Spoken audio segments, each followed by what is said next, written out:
Hello everybody, welcome to Nadya Collectibles. My name is Nadya. Thank you so much for being here. It's been a minute since I posted on YouTube. I wish I could say that I had some big life-altering event that's kept me away from posting. However, if I'll be completely honest, I've been playing a whole lot of gacha and writing in bed. Gacha gotched me. If you watched my New Jersey bunny figure unboxing and you're curious as to whether or not I've gotten New Jersey since that video, I most certainly did. She is now one of my most treasured ships. She is so good in the game and she just slays. In terms of Blue Archive, I'm in a one-sided competition with one of my best friends who's progressed significantly in the game, so I'm just pretty much trying to play catch up right now. Both games are so fun. I find hours passing by so quick. I really just wanted to apologize for my absence. I've been gone for a little bit over a month now. I really don't want to lose the connection that I have with you guys. I want to get back into my normal schedule of posting once per week. So now that I'm back, I am here to stay. I have a lot of ideas that I've been thinking about since I've been gone, so super exciting stuff coming up in the next few weeks. With that being said, let's get right into the video. So as a figure collector that's been collecting for a little bit over 2 years now and having amassed over 300 figures in my collection and also displaying those 300 figures in open shelves, I get two most frequently asked questions. The first question that I get a lot is how I dust my figure collection, and the next question I get is how I store my boxes. So for today's video, we're going to be addressing both questions. If you have any other questions that we're not talking about in this video, feel free to leave them down below. I would love to make a separate video answering all of those questions to the best of my ability. As amazing as it is to buy new figures and get new figures in, the not so glamorous side of figure collecting is the maintenance aspect. So when it comes to dusting my figure collection, I used to really struggle with it. It's really hard to keep up with dusting your collection. It's like you dust the entire thing, you blink, and then it's back to being dusty again. Dust is inevitable. We can't really do anything to completely prevent it, but obviously one of the best measures that you can take to prevent dust from accumulating is buying some detolfs or just some non-open, what is the term? I don't know. Obviously, I don't have that. I decided to go with open shelves because I have a lot of 1/4 scales. Even some of them are actually hanging off the shelves a little bit. So I just prefer them. They're also cheap. The ones that I have are $35 from Target. I like them a lot. The other thing is that I have a dog. So obviously a dog is not the cleanliest thing in the world. So I've made it a point to myself, especially in 2024, to be better at dusting. And I want to make sure that my figures are well taken care of. One of the other things that's helped me stay accountable when it comes to dusting my collection is by having a figure collecting Instagram. Since I've made my figure collecting Instagram, I've done a lot better when it comes to in passing dusting. So when I walk in my room, I notice a figure is dusty, I'll dust it off because I might want to take a picture of it to post on Instagram later, because obviously I don't want to take a picture and post like a really dusty figure on my collection. Everybody's gonna think that I don't take care of my figures, which I do. So that's definitely helped me stay a lot more accountable. So for my day-to-day dusting, as I mentioned before, I kind of just go in with a makeup brush and dust off all of the figures. If I notice a figure is like really dusty, I'll just go in with a makeup brush and get that top layer of dust off. When it comes to my deep clean, deep dusting regimen, there are 4 to 5 different steps that I take. The technical 5th one is air purifiers. Somebody on TikTok actually recommended that I get some about a year ago, and they seriously changed my life, because not only does it make the air feel cleaner, it also helps prevent dust accumulation in your room because it just kind of sucks it all in. So I have 2 of them in my room. I bought both of them from Best Buy. They were about $100 each, or 4 payments of $25 with zip. And I have 2 because they cover, I believe, 129 square foot in the room. Air purifiers can be very costly. The one that I got was the cheapest and best rated at the time on Best Buy. So that's technically the first preventative measure that I take. So the next thing I use for dusting my figure collection is a compressed air duster. This one I got from Amazon. I think it was around $50. This one is really good because I remember when I was Googling how can I dust my collection best, a lot of people recommended cans of air. But with the amount of figures that I have, I feel like in general, I would spend a lot more money consistently getting cans of air. Instead, I got an electronic one where I can charge it and it lasts around 35 minutes for dusting my collection. Basically, this thing just kind of blows air off of your figures. It essentially gets that first initial top layer of dust off, which definitely saves a lot more time when you go in with a makeup brush. So I really like it. This one in particular has 3 different settings of power. So you just hold the button and then you click it once, and then you click it again. Okay, it has 2. Wait, no, it has 3 different settings for strength. One of the things that I find really useful for this one in particular is that it has this like light here. Personally, I'm a night owl, so I do pretty much everything at night. And when it's dark out, the light really helps to see where you're blowing the air. So that's my favorite thing about this air duster in particular. So this is step 2 essentially of my dusting regimen. So I'll use this and then I'll go in with a makeup brush. For me, I like soft bristle brushes because especially when it comes to dusting the base, if you haven't dusted for a while, I've noticed that you can end up scratching the base if the bristles are a little bit more harsh. So I have different sizes of makeup brushes that I use. This is the one that I use pretty much the most because I can get the most done with it because it is bigger. But I actually got this like really cheap set of makeup brushes where it comes with all different sizes, especially for like more intricate pieces, especially resin statues. I can get in there with like a smaller brush. So if you are planning on getting some makeup brushes for your figure collection, I would say go with one that has a little bit more variety and different size brushes. My biggest recommendation is get soft bristle brushes because you don't want to end up damaging your figures when you're trying to maintain them. So that is step 3 of my dusting process. Step 4 of dusting my collection actually became a new step somewhat recently because a couple weeks ago, an amazing company called Clean My Bricks sent me this box, which I swear by. When I tell you this is exactly what I needed for dusting my figure collection, I'm telling you.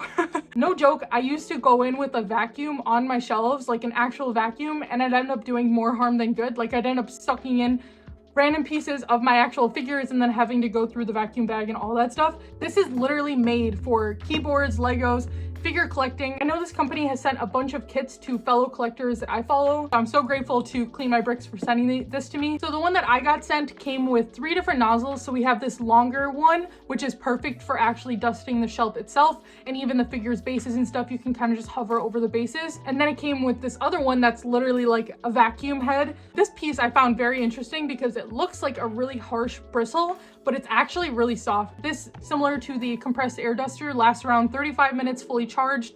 In terms of cleaning this thing, all you have to do is take this piece off and then you just have to take the filter out. Super easy to clean, it's reusable. I've definitely used it quite a bit. So with this thing, you press the button. It's really like actually very sucky.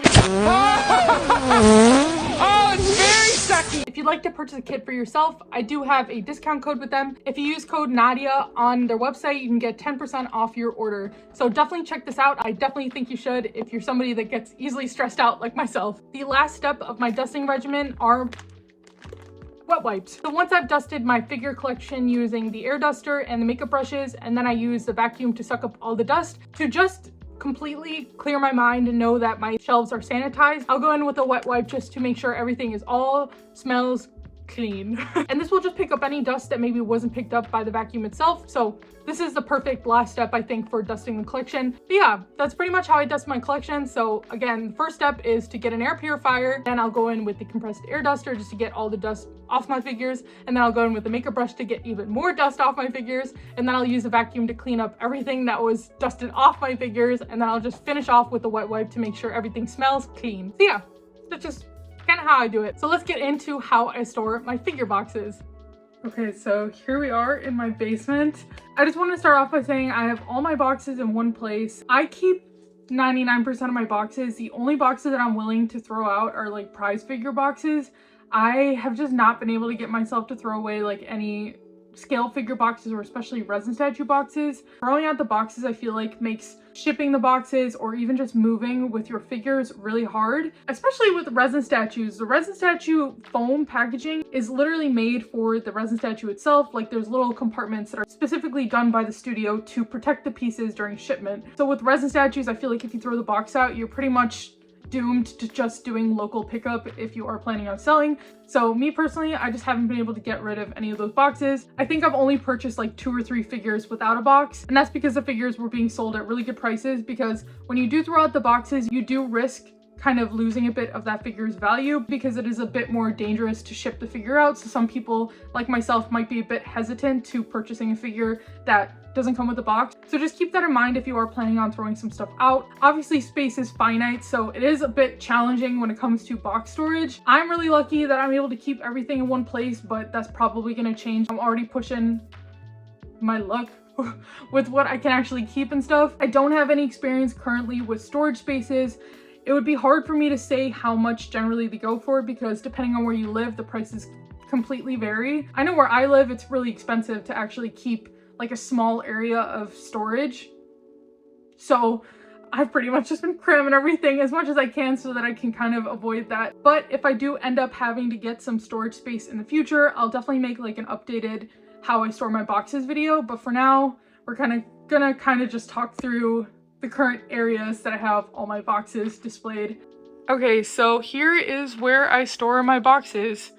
This is pretty much where I have all my scale figures, 1/4 scales, I do have some boxes upstairs that I need to bring down. I've just been a little bit lazy. I actually might be making some videos down here in the future because I left this area open so that I would be able to do that. So to go through how I have my boxes, I have pretty much a misfit kind of section right here with my resin statues where I was actually able to part with the shipment boxes. So I kind of just have all the art boxes for these resin statues stacked in this corner.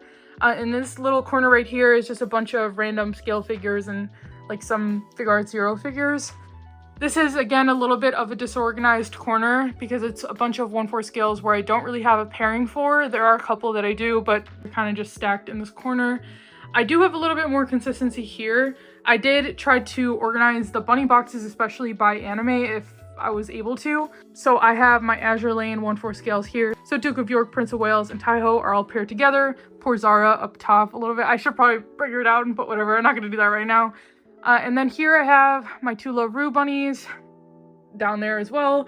Not really that organized. Moving on, more Azur Lane, of course. So we have New Jersey, my queen, and then some Food Wars bunny figures. Then my 7 Deadly Sins bunny figures, my 2 Taigas. And then here I kind of just have like my binding boxes stacked together. They're so like clunky that I wanted to have these ones like in a row because I don't want to put more weight on other figure boxes that might not be able to handle it. So I kind of just have not really any consistency there. Krisaku and Nanaka and all of them. And then we have another Azur Lane section. So we got Shimikaze, North Carolina, Washington, and Black Prince. I wish you could see them a little bit better, but it's okay. And then I have my Rent-A-Girlfriend girls over here. And then in the corner, I can't see anything, but I do know that I have some organization here when it comes to sets. Let me see if I can zoom in. I'm so scared I'm gonna see like a spider or something, so I won't zoom in that much. A little bit more organized section here. So we have Anubis Bastet, the Caroline Yuris, the Mio Blue, then some more binding sets right there. And then my Raita girls. The boxes for the Raita figures, gorgeous, stunning, fabulous, all displayed together. Moving on, we have a little bit more consistency again in this section here. So we got my Rem and Roms, and then we got the Chainsaw Man girls, How to Raise a Boy and Girlfriend girls, some Senran Kagura bunnies, and then again just a bunch more 1/4 scales over in this corner. And then I have some scale figures that I was not able to fit in this wall over here. So this is pretty much my scale figure and then some resin statue wall. I have like some organization here too. So my Fire Force figures, of course, there. Some of the scale figure boxes that are like absolutely massive. I got like some art boxes for some resin statues over here, some scale figures over here, some more scale figures over here. But yeah, so like I said, I do keep all the boxes for my scale figures kind of in one section. So this is pretty much where I store my boxes for the most part, at least the figures that have been unopened. But we're gonna move on to show you some stuff that I have not opened. The next part I wanted to show you guys is this part. This is where I store my resin statues that I haven't unboxed yet or that I have and they just don't fit.